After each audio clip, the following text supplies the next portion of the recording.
जुदि हायाब्ला नागारलायनो।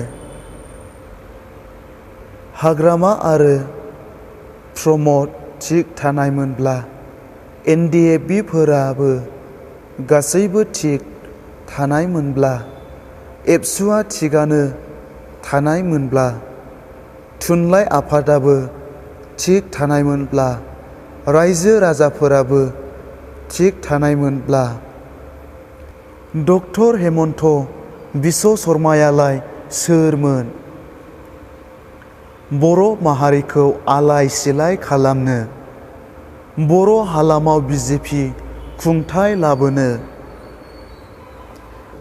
एबसुआ जुदि एसे एनै दायनि थाखाय गावसोरनि साफा सानै लिडारफोरखौ एक्सपेल खालामना होखारहरामोनब्ला, खेबसेखौ निमाहा होनानै लाखिफिननायमोनब्ला, बिसोरबो BJP दोलोआव हाबनो खाबु मोननाय नङामोन। बर' हालामाव BJP खर' दैखांनो हानाय नङामोन।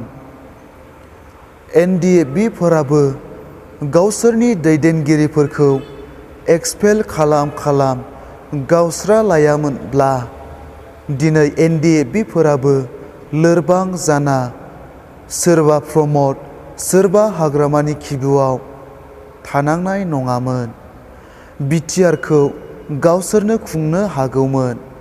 हाग्रामाया BTCखौ जेरै गावनो खुंबोनाय बादि।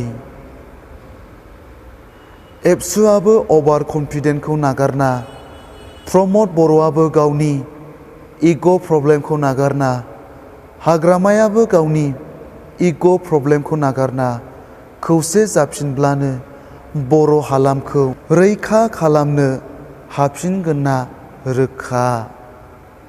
जुदि हायाब्ला नागारलायनो, बर' हालामखौबो नैथि त्रिपुरा जानायाव रावबो हमथानो हाखाला। बे हले रोखा आरो सैथो। खन्थाइ मुलुगखौ मोजां मोनग्रा आंनि आंगो लोगो नोंथांमोन, बे खन्थाइ आवरायनायनि सायाव माबाफोर गोरोन्थि नुदोंब्ला आसि दिन्थिनानै कमेन्टआव खिन्थाहर। आरो जुदि मोजां मोनदोंब्ला आंनि इउटुब चेनेलखौ साबस्क्राइब, लाइक, शेयार आरो कमेन्ट खालामनानै होनो दाबाव, जाहाथे आंनि गोदान गोदान खन्थाइ आवरायनानै आपल'ड खालामनायखौ नोंथांमोना बयनिख्रुइबो सिगां